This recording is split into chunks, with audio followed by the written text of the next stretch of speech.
வாழ்க வளமுடன். ஓம் நமச்சிவாய. அனைத்து தமிழ் உள்ளங்களுக்கும் வணக்கம். ஜோதிட சாஸ்திரத்தில் நவகிரகங்களின் தலைவனாக கருதப்படுபவர் சூரிய பகவான். இவர் ஒவ்வொரு மாதமும் தன் ராசியை மாற்றுவார். அப்படி மாற்றும் போதுதான் தமிழ் மாதங்கள் பிறக்கின்றன.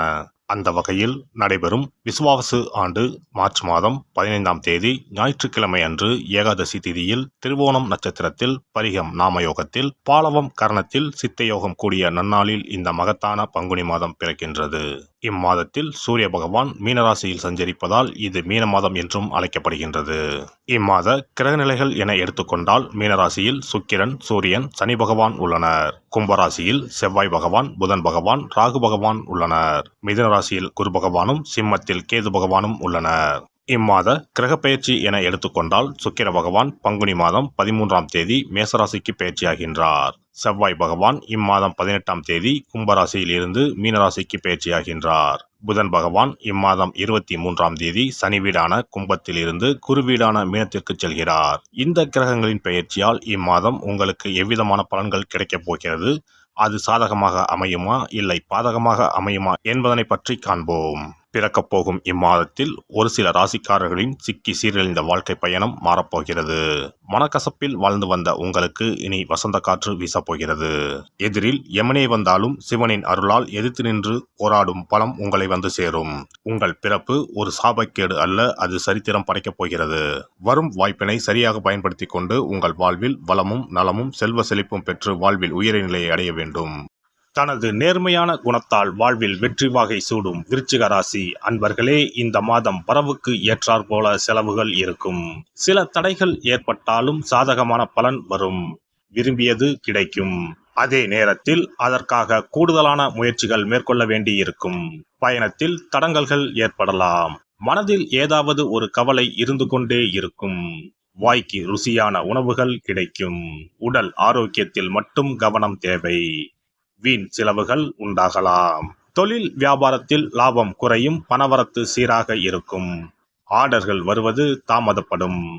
வாடிக்கையாளர்களிடம் அனுசரித்து செல்வது நல்லது. வியாபாரத்தில் இதுவரை இருந்து வந்த போட்டிகள் குறையும். உத்தியோகத்தில் இருப்பவர்களுக்கு வீண் அலைச்சல் ஏற்படும். சக ஊழியர்களிடம் இருந்து வந்த மன வருத்தங்கள் நீங்கும். மேல் அதிகாரிகள் சொன்ன வேலையை செய்து முடிப்பதில் ஆர்வம் காட்டுவீர்கள். குடும்பத்தில் வீண் குழப்பம் ஏற்பட்டு நீங்கும். வாழ்க்கை துணையின் பேச்சை கேட்டு செயல்பட வேண்டி இருக்கும். கணவன் மனைவிக்கு இடையே வாக்குவாதங்களை தவிர்ப்பது நல்லது. பிள்ளைகளுடன் அனுசரித்து செல்வது நல்லது. உறவினர்கள் நண்பர்கள் மூலம் கிடைக்கும் உதவிகள் தாமதப்படும். பெண்களை பொறுத்தவரை கூடுதலாக செய்யும் முயற்சிகள் மூலம் விரும்பியபடி காரியத்தை செய்து முடிப்பீர்கள். உடல் ஆரோக்கியத்தில் கவனம் தேவை. கலைத்துறையினரை பொறுத்தவரை வேலை தவறி உணவு உண்ணும்படி நேரலாம். தொழிலில் திடீர் போட்டிகள் இருக்கும். வீண் வார்த்தைகளை பேசுவதை தவிர்ப்பது நல்லது. மனம் நிறைவடைவதற்காக கூடுதலாக உழைக்க வேண்டியிருக்கும். அரசியல் துறையினருக்கு அதிகம் பணியாற்றுவதால் உடல் சோர்வடைய நேரலாம். வீண் பேச்சுக்களை தவிர்ப்பது நல்லது. எடுத்துக்கொண்ட வேலைகளில் ஏதாவது வேண்டாத பிரச்சனைகள் தலை தூக்கலாம். மாணவர்களுக்கு எதிலும் எச்சரிக்கையுடன் ஈடுபடுவது நல்லது. கல்வியில் வெற்றி பெற கூடுதல் கவனம் தேவை. நட்சத்திர பலன்கள்.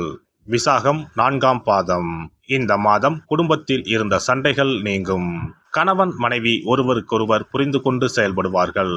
பிள்ளைகள் மூலம் பெருமை உண்டாகும். புத்தி சாதுரியத்தால் பொருள் சேர்க்கை ஏற்படும். தாய்வழி உறவினர் மூலம் உதவிகள் கிடைக்கும். அனுஷம் நட்சத்திரம். இந்த மாதம் தடைப்பட்ட காரியங்களில் தடைகள் நீங்கும். பணவரத்து எதிர்பார்த்தபடி இருக்கும். ஆன்மீக எண்ணம் அதிகரிக்கும். மாணவர்களுக்கு கல்வியில் இருந்த தடைகள் விலகும். தேவையான பண உதவி கிடைக்கும். கேட்டை நட்சத்திரம். இந்த மாதம் பொருளாதார சிக்கல் ஏற்பட்டு நீங்கும். எந்த ஒரு காரியத்திலும் தெளிவான முடிவு எடுக்க முடியாத நிலை ஏற்பட்டு பின்னர் சரியாகும். சொன்ன சொல்லை காப்பாற்றி விடுவீர்கள். அதனால் உங்களின் மதிப்பு கூடும். எதிர்ப்புகளை சமாளித்து முன்னேற எடுக்கும் முயற்சிகள் யாவும் சாதகமான பலன் தரும். கந்த சஷ்டி கவசம் சொல்லி முருகனை வணங்கி வர எதிர்ப்புகள் நீங்கும். கஷ்டங்கள் குறையும். சிறப்பு தொகுப்பு. கண் திருஷ்டிகள் அகன்று தடைப்பட்டு கொண்டிருக்கும் காரியங்கள் நிறைவேற செய்ய வேண்டிய பரிகாரம் என்ன என்பதனை பற்றி காண்போம். வாழ்க்கையில் நல்ல நிலையில் இருந்தவர்கள் கூட திடீரென்று பொருளாதாரம் இழந்து மன கஷ்டங்களுடன் வாழும் நிலை ஏற்படும். இந்த நிலை எதனால் ஏற்பட்டது என்று ஆராய்ந்து பார்த்தால் பெரும்பாலும் அவர்களின் மீதான கண் திருஷ்டிதான் காரணமாக இருக்கும். கல்லடி பட்டாலும் கண்ணடி படக்கூடாது என்று சொல்வார்கள் அல்லவா, அது உண்மைதான். இது போன்ற பிறரின் பொறாமை கொண்ட கண் திருஷ்டியினால் பலரின் வாழ்க்கை சிரமத்திற்கு ஆளாக நேரிடும். இது போன்ற கண் திருஷ்டிகளிலிருந்து எப்படி தப்பிப்பது? இருக்கவே இருக்கிறது எளிதாக கிடைக்கும் ஊமத்தஞ்செடி. தெய்வ சக்தி நிறைந்த செடியாக கருதப்படும் ஊமத்தஞ்செடியின் காய், பூ, இலைகள் என அனைத்தும் தீய சக்திகள் விரட்ட பரிகாரத்துக்கு பயன்படுகிறது. பொதுவாக ஊமத்தம் காய்க்கு கெடுதலை அகற்றக்கூடிய சக்தி உண்டு. நம் வீட்டில் உள்ள எதிர்மறை சக்தியை அகற்றுவதற்கு ஊமத்தங்காய் தீபம் சிறந்த பரிகாரமாகிறது. தெய்வீக மகத்துவம் நிறைந்த ஊமத்தங்காய் மற்றும் பூவையும் எடுத்துக்கொள்ளுங்கள். வீட்டுக்கு அருகில் இல்லை என்றால் நாட்டு மருந்து கடைகளில் கிடைக்கும். இந்த 2 பொருட்களையும் மஞ்சள் தண்ணீரை கொண்டு நன்றாக கழுவி விடுங்கள். சிறிது நேரம் அவற்றிலுள்ள ஈரம் போக ஆறவிட்டு பிறகு அவற்றை ஒரு மஞ்சள் துணியில் குலதெய்வத்தை வேண்டி ₹1 நாணயத்தோடு சேர்த்து முடிந்து வீட்டின் நிலைப்படியில் கட்டி தொங்க விடுங்கள். இந்த முடிச்சை வெள்ளிக்கிழமை அல்லது ஞாயிற்றுக்கிழமைகளில் தயார் செய்து வாசல் படியில் கட்டுவது சிறப்பு. தினமும் வீட்டில் தீபம் ஏற்றி காண்பிக்கும் போது இந்த முடிச்சுக்கும் காண்பிக்கவும். இதேபோல் ஊமத்தம் இலைகள் கிடைத்தால் அந்த இலைகளை சுத்தமான மஞ்சள் தண்ணீரில் கழுவிவிட்டு அவற்றை கொண்டு வீட்டில் இருக்கும் விநாயகருக்கு திங்கள் கிழமைகளில் தொடர்ந்து அர்ச்சனை செய்து வர வேண்டும்.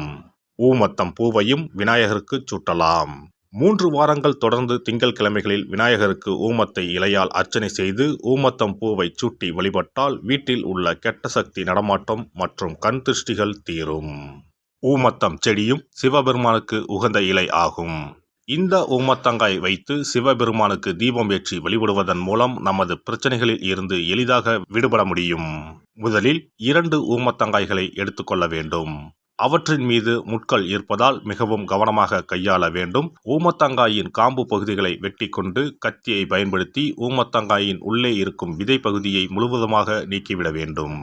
பின்னர் 2 அகல் விளக்குகள் மற்றும் விளக்கு வைப்பதற்கான 2 தட்டுகளை எடுத்து சுத்தம் செய்து அவற்றிற்கு மஞ்சள் குங்குமம் போட்டு வைத்துக் கொள்ள வேண்டும். பின்னர் 2 தட்டின் மீதும் ஒவ்வொரு அகல் விளக்கை வைத்துக் கொள்ள வேண்டும்.